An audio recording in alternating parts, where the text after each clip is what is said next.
Hi guys, it's Mick from Mick's Board, and today we're gonna start another risky little oil painting. As you know, I'm kind of obsessed with these purple men, and this one is no exception. I love how it turned out in the end, so be sure to have a look.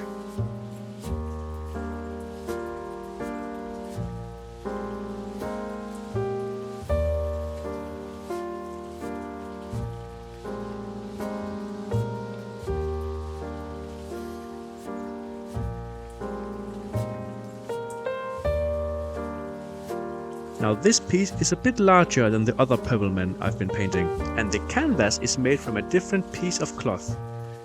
I think this one was the cover of an old throw pillow? Not sure, but it is a lot coarser than the tote bag material.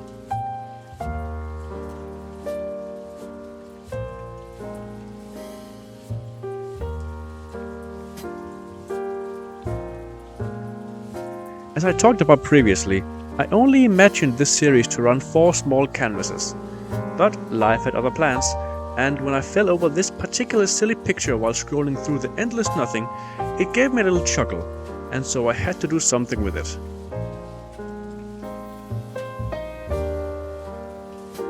Now as usual, I start in the darker hues and work my way towards the light. The shadow on this man's back is kinda funky, but I hope it makes sense in the end and that I can tie together all little bits and things. Some of the lights and shadow is a bit weird in the photo, but we'll just have to see where it goes.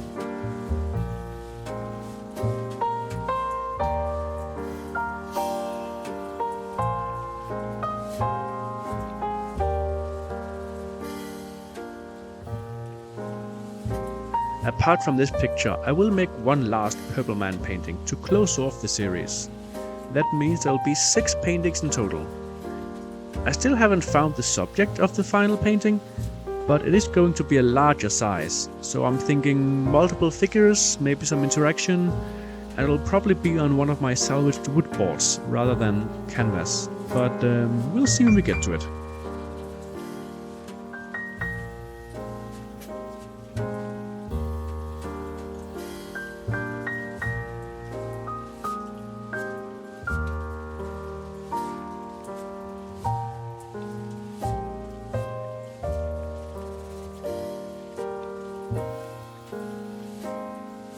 Now, you'll notice that the green tint on this canvas is different from the other purple men.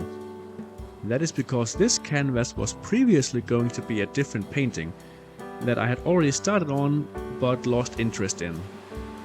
That does happen from time to time, so I just take some leftover paint from the palette and brush over the canvas so it can be reused. I don't like to throw out a good piece of canvas just because the painting I was trying to make was not a success. And I think this particular canvas had been reused twice before I got to the purple man. I do the same with my wood panels, of course, as I put a lot of work and pride into preparing my painting surfaces. And so I want to use it no matter what, even if I have to paint over it 4 or 5 times first. It does sometimes give a bumpy surface to paint on when the surface has been reused a few times, but that's just part of the organic living charm of the artwork. At least in my opinion.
I went to my local museum again recently, as there was an opening of a new exhibition from a young contemporary artist.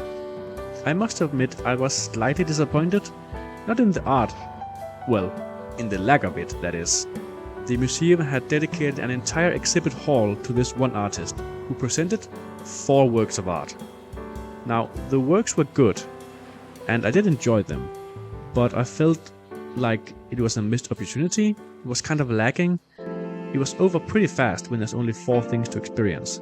Now, 2 of them were works on paper, cyanographic, and 1 was a video, and the last one was a sensory piece, a smell artwork. I did not enjoy the smell artwork, but the video and the works on paper was quite good. And the museum had purchased 3 of the works from the artist. Maybe it was a deliberate choice to only exhibit 4 pieces, but to my untrained eye, it just felt like a wasted opportunity.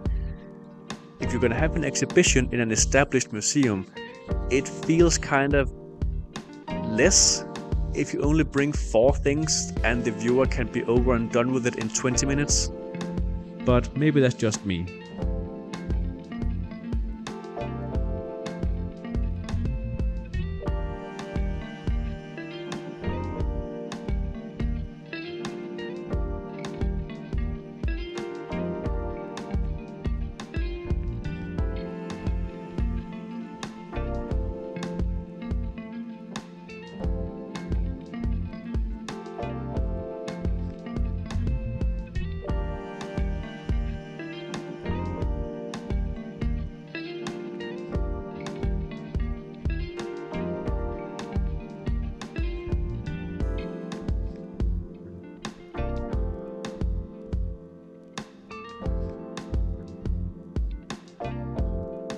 Now, in this video, the main focus is to get the larger areas of color down. I do a good bit of blending to get them somewhere coherent, because I want this layer to dry before applying the next one. This means that I'll have an entire canvas covered by the end of this session, and then, when it's at least surface dry, I will go back and correct things and make adjustments to be more precise and add smaller details. More on that later.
Being a homeowner is full of surprises.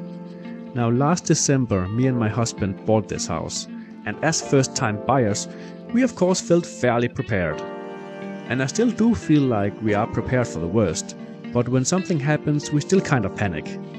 Recently, we had a small water pipe in the basement that started leaking, and due to a misunderstanding on our part, we thought our insurance would cover that. So we called the plumber on a Sunday, mind you, so there was a huge fee for that, and they spent a little over an hour changing the pipe.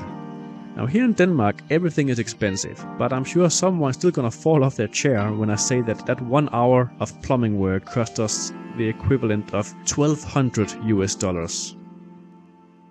Now, as I said, we were under the impression at the time that our insurance would foot the bill, but it turns out they only cover the damage caused by the leak, not the actual pipe itself. And there were no damage from that, so we got stuck with the bill on our own. We had just replaced our fridge, which stopped working the week before, so the maintenance budget was a bit low, and we had to dig into our savings, which was not ideal, but what are you gonna do?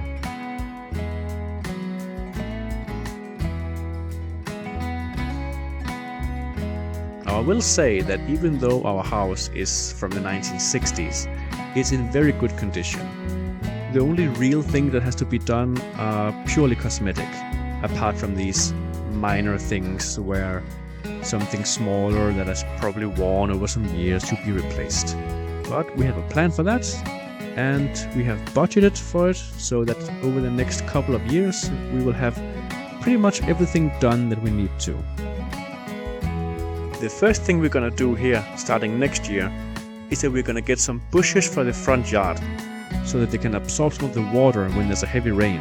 Because sometimes during the heavy rain, a small amount of water seeps through the basement and makes it smell kind of musky.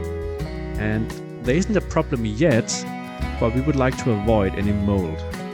So apart from a dehumidifier, which we already have to take care of that, we're gonna plant some bushes to help absorb the water before it even gets to the basement layer.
Now, back to the oil painting. One thing that I take serious about oil painting is the dangers of toxic materials. I don't use any paint thinners when I paint. I just have the paint where I sometimes add more linseed oil to adjust the viscosity of the paint. And when I varnish, I always varnish outside on scheduled days where I can get a lot of varnish work done at the same time. That is primarily because cleaning the varnish brush requires some very potent chemicals, and they do fill the air with very unpleasant smells, which are probably not too good. So, I prefer to limit the exposure as much as possible by scheduling specific days where I varnish as many paintings as possible. My next scheduled varnish day is going to be in December, and I do have a whole stack of paintings ready for varnish, including a picture of my mom's 2 dogs, which I'm gonna gift her for Christmas. Scheduling varnish days has helped me with sorting my finished paintings. As oil paint takes a long time to be dry enough for varnish, I have to manage and plan when things will be ready in due time for the varnishing days. And if you are a bit particular like me, that may be a good way to go about it.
Now, work has been hard lately, as I'm in the middle of switching between 2 pretty great jobs. And through this switching phase, I'm on half-time both places. It's kind of a weird situation to be in, and it's been pretty hard to plan anything with 2 part-time jobs with wildly different kinds of work hours. As I'm recording this, I've just had 3 12-hour shifts in a row at the old job, which is fairly normal for the old job. But that's gonna change with my new job, where I'm going to have so much breathing room in my everyday life. I don't think I've ever had a job with a normal shift schedule, so it's going to be a completely new experience to wake up at a reasonable hour, get home in time for dinner, and not work during the weekends. It's gonna take some time to adjust, but it'll do wonders for all my crazy projects.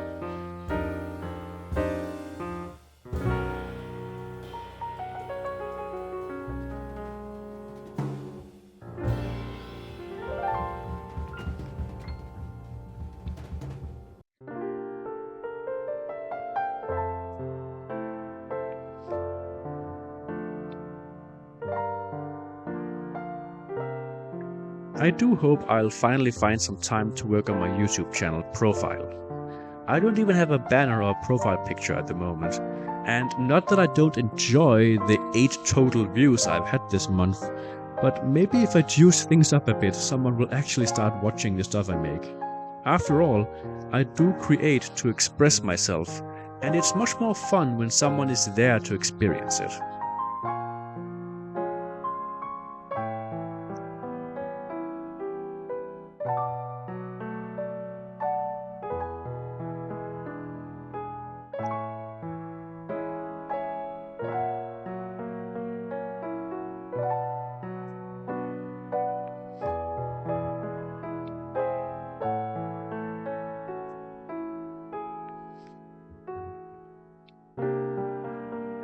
And that's the end of part 1.